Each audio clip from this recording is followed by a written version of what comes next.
Okay, we are stuck.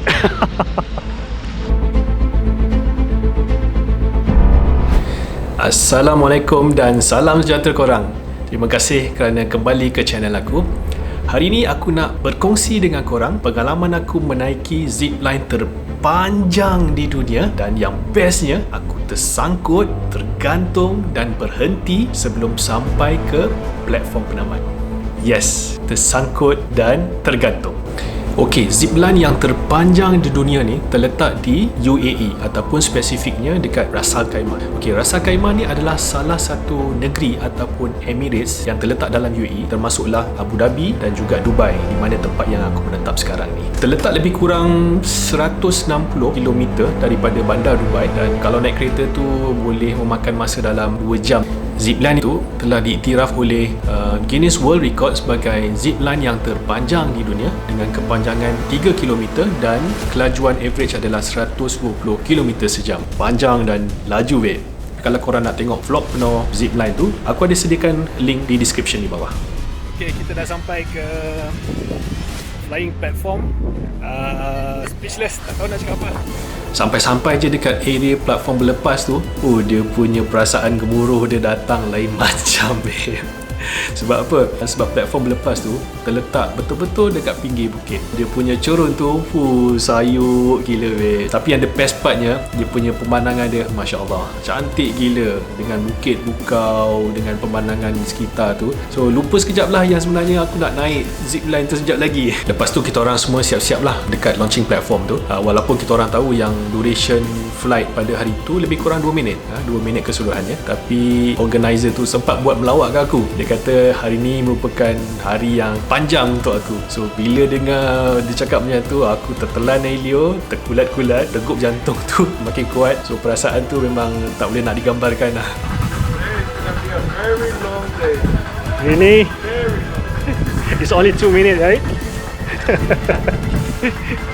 Masa preparation nak berlepas tu, tahap adrenalin memang dah paling tinggi sekali lah. Diorang minta aku menyarap dekat launching bag. Launching bag tu dia macam stretcher, so aku kena baring, dan lepas tu tangan kena ikat lah kat belakang. Memang dramatik Dia punya perasaan tu macam mana tau? Macam nak kena tunggu hukuman bunuh. Kena baring menyarap dekat stretcher bag, lepas tu tangan kena ikat kat belakang. Masa tu memang dah tak boleh nak quit lagi dah. So kau hadap je lah apa yang nak berlaku lepas tu. Bila tunggu time nak dilepaskan tu, dia punya perasaan tu Tuhan je lah yang tahu. Dah kena baring, kena menyarap, tangan dah kena ikat. Nasib baik mulut pun tak kena subat. So tunggu je lah masa dan detiknya diorang nak riliskan kabel kat atas tu. 6-5. Bila tiba je masa dilepaskan, bila kabel dah diputuskan ke atas, memang masa tu memang dah tak boleh fikir apa dah. Segala suara jantan aku keluar dah masa tu. Jantung pula aku rasa memang dah tercicir kat belakang. Tak pula fikir janganlah kabel ni putus. Kalau putus memang berkecai lah aku masa tu. Lepas pada tu, bila dah tenteram sikit, so aku rasa macam okay, barulah boleh terima kenyataan, dan barulah boleh nak appreciate dengan keindahan pada masa tu. Masya Allah, cantik gila. Memang cantik gila, dikelilingi dengan bukit-bukit membatu, pemandangan yang seluas-luasnya. Memang tak boleh nak digambarkan. Memang cantik.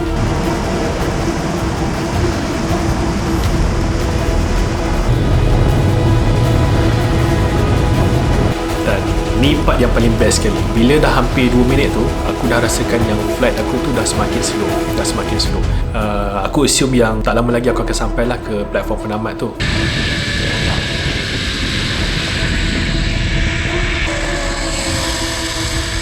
Tapi masalah dia, kau tak boleh nak nampak pun berapa jauh lagi yang kau nak sampaikan ke platform akhir tu. Sebab dalam keadaan fizikal kau menyarap, kau baring, tangan pula diikat, memang kau tak boleh nak dongak. Memang kalau dongak pun memang tak nampak. So kau tak tahu yang berapa jauh lagi antara diri kau sekarang dengan platform yang dekat depan. So flight aku tu makin lama makin slow, dan tiba-tiba je stop. Completely stop.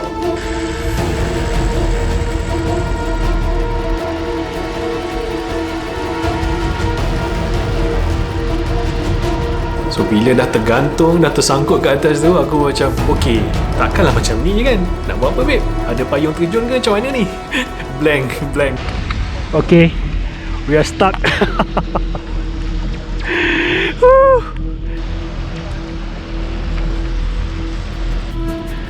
Kita start.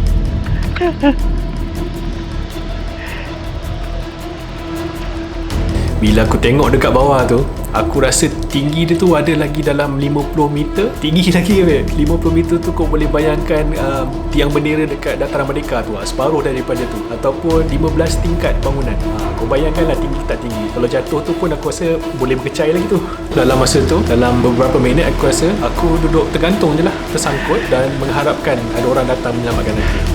Tunggu dalam beberapa minit, akhirnya ada juga yang datang menyelamatkan aku. Alright. Masa tu dibukakan aku punya ikatan tangan kat belakang, and then dia minta aku berpaut lah pada dia. So dia bawa balik lah ke platform akhir tu. Aku pun tak tahu macam mana dia datang, daripada mana dia datang, dengan apa cara pun dia datang aku pun tak tahu. Tapi aku tahu alhamdulillah aku selamat dan telah diselamatkan.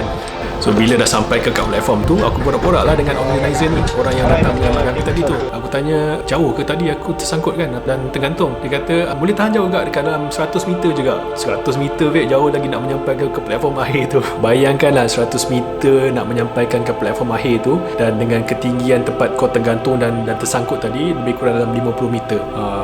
Bayangkanlah, cuak tak cuak jugalah. Tapi aku dimaklumkan oleh organizer tu, benda macam ni biasa berlaku, tetapi taklah selalu.